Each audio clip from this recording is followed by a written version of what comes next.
Hello friends, welcome to this channel. And आज का जो टॉपिक है वो हमारा, जैसे अर्लियर सेशन में हमने डिसाइड किया कि वो रबर है, जहाँ पर उसके डिफरेंट टाइप्स, उसकी प्रॉपर्टीज़ और वो कैसे बनाया जाता है वो हम देखेंगे आज के सेशन में। सो फर्स्ट ऑफ ऑल हम उसकी डेफिनेशन देखेंगे कि रबर क्या होता है। सो रबर जो मटेरियल जिसको हम एक्सटर्नल प्रेशर से और प्रेशर और उसको स्ट्रेस भी बोल सकते हैं, कि जहाँ पर एक्सटर्नल प्रेशर और स्ट्रेस अप्लाई करके, जहाँ पर जिसका हम ओरिजिनल जो शेप है वो चेंज होता है।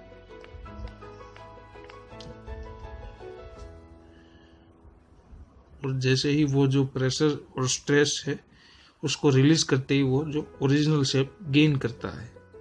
मतलब कि जब प्रेशर और जो स्ट्रेस अप्लाई होता है तब वो फेस चेंज करता है, और रिमूवल होने पर वो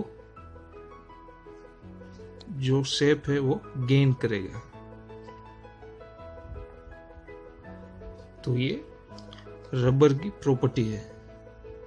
सो दैट इज रबर। और जो उसका दूसरा नेम है वो है इलास्टोमर।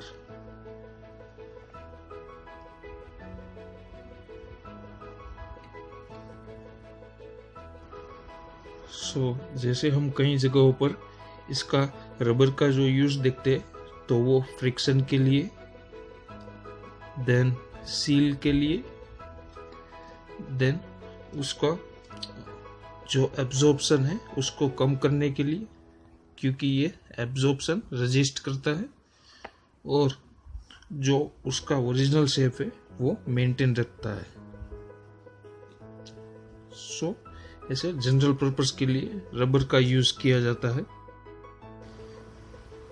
ये रबर जो है वो कॉस्ट में वेरी चीप कॉस्ट में होता है, और जिसके जो टाइप्स है वो नेचुरल रबर है एंड सिंथेटिक रबर है।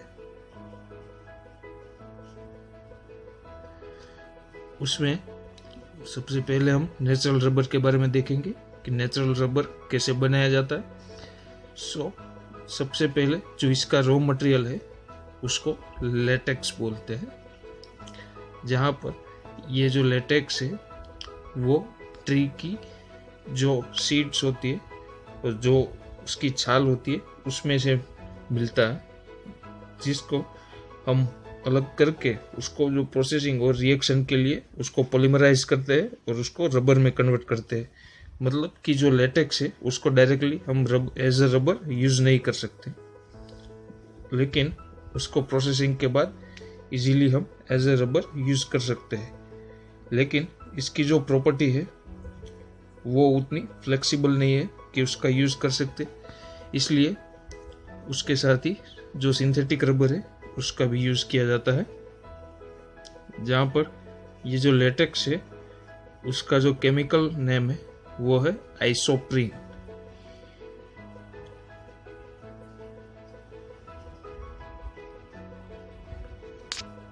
सो ये जो आइसोप्रीन है उसका केमिकल स्ट्रक्चर है वो है C5H8।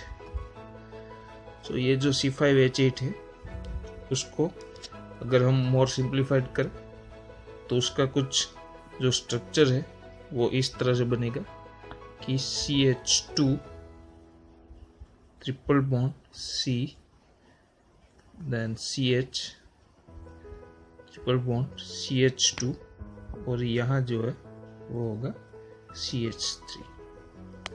सो ये जो है वो एक आइसोप्रीन मोनोमर है, मतलब कि ये सिंगुलर मोनोमर है जहाँ पर वो पॉलीमराइज नहीं है, मतलब वो रबर फॉर्म में नहीं है।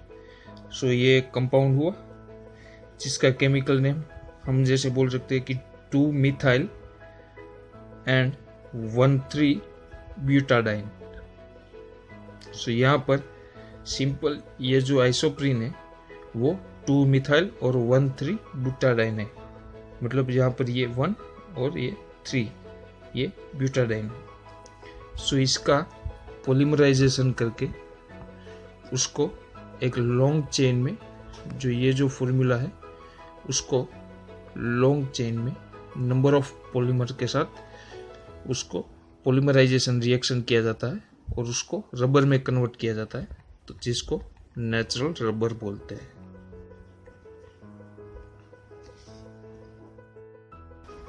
सो ये जो पॉलीमराइजेशन रिएक्शन है उसमें सिंपल ये जो नंबर ऑफ मोनोमर्स है उसको सिर्फ यहाँ पर चेन में रिएक्शन किया जाएगा और उसको लॉन्ग चेन बना दिया जाता है, तो वो नेचुरल रबर में कन्वर्ट हो जाता है। इसके बाद जो हमारा सेकंड टाइप है वो है सिंथेटिक रबर।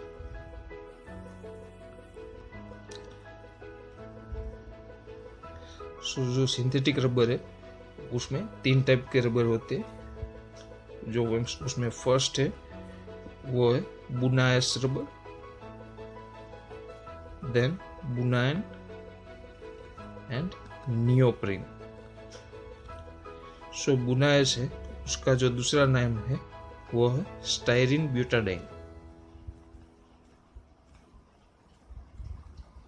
सो जो ये स्टाइरिन ब्यूटाडाइन रबर है उसमें रॉ मटेरियल के तौर पर एक जो स्टाइरिन है वो रॉ मटेरियल होता है और एक ब्यूटाडाइन गैस होता है। सो दोनों को 10 डिग्री पर उसका रिएक्शन किया जाता है और उसको रबर में कन्वर्ट किया जाता है, जिसको स्टाइरिन ब्यूटाडाइन रबर बोलते हैं और जिसको हम प्रॉपर्टीज उसकी चेंज करके हम डिफरेंट पर्पस के लिए यूज़ कर सकते हैं। और जो हम प्रोसेस यूज़ करते हैं जो ये सिंथेटिक रबर की प्रॉपर्टीज चेंज करता है उसमें ये तीनों रबर आ जाते हैं। तो उसकी जो प्रॉपर्टी चेंज करने के लिए जो प्रोसेस यूज की जाती है उसको वल्केनाइजेशन बोलते हैं।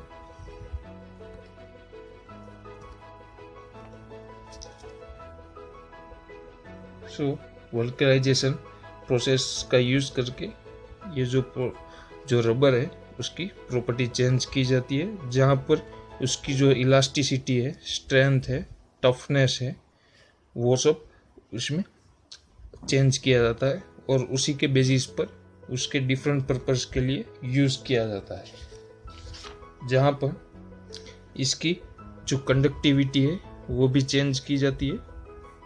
वल्केनाइजेशन की वो जो वल्केनाइजेशन है वो प्रोसेस में क्या एडिशन हो सकता है, तो फर्स्ट ऑफ ऑल स्टेबिलिटी उसकी बढ़ जाती है, जिसके वजह से जहाँ पर जो हाई टेम्परेचर होता है तब भी ये जो सिंथेटिक रबर है वो स्टेबल रहता है। उसके बाद में जो दूसरी प्रॉपर्टी है वो है कि फ्रिक्शन रेजिस्टेंस, जहाँ पर जो मशीनरी है उसमें अगर ज़्यादा फ्रिक्शन लगता है तो उसमें भी ये जो फ्रिक्शन है वो रेजिस्ट करता है ये रबर। उसके बाद में जो इलेक्ट्रिक कंडक्टिविटी है उसको घटाता है, इलेक्ट्रिक कंडक्टिविटी, तो इसको घटाता है, मतलब कि यहाँ पर जो अगर इलेक्ट्रिक शॉक जैसा कुछ है तो वो भी इसमें घटाया जा सकता है। उसके बाद जो रिएक्शन है उसको अवॉइड करता है, मतलब कि जो भी चीज़ अगर अंदर हो रही है कोई रिएक्टर में जो भी रिएक्शन हो रहा है तो वो अगर सील किया गया है तो वो रिएक्शन कोई बाहर अफेक्ट नहीं करेगा, तो ये रिएक्शन अवॉइड करता है। उसके बाद में जो दूसरी चीज़ है वो है कि जो एब्जॉर्प्शन रेजिस्टेंस है, एब्जॉर्प्शन रेजिस्ट करता है। सो जो वाटर है वो भी जो ट्रांसफर इसमें से नहीं हो सकता, तो इसके लिए इसको एज अ सील यूज किया जाता है। और इसमें जो बास आती है वो भी जब वल्केनाइज हो जाता है तब इसमें से कोई बास नहीं आती, जबकि यहाँ पर जो लेटेक्स है जो नेचुरल रबर है उसमें से बास आती है। तो वो जो है वो इसमें सिंथेटिक रबर में हम उसको एलिमिनेट कर सकते हैं वल्केनाइजेशन की प्रोसेस के थ्रू। सो सिंथेटिक रबर के साथ ये जो तीनों रबर है वो बना के उसमें ये सब प्रॉपर्टी जो है, इलास्टिसिटी है, वो सब प्रॉपर्टी ऐड करके फिर उसको डिफरेंट डिफरेंट पर्पस के लिए यूज़ किया जाता है। तो उसमें क्या क्या उसका यूजेस है, तो वो हम देखते हैं कि यूजेस में क्या आता है। तो सबसे पहले जो टायर ट्यूब है उसके लिए यूज़ किया जाता है, जो व्हीकल्स में यूज़ होते हैं। फिर जो कार के जो पार्ट्स है, बॉडी पार्ट्स, वो बनाया जाता है। जैसे हम जानते हैं कि वो जो टाटा नैनो की पार्ट्स, जो टाटा नैनो की बॉडी पार्ट्स है, तो उसमें भी ये यूज़ किया जाता है। उसके बाद में कन्वेयर बेल्ट के तौर पर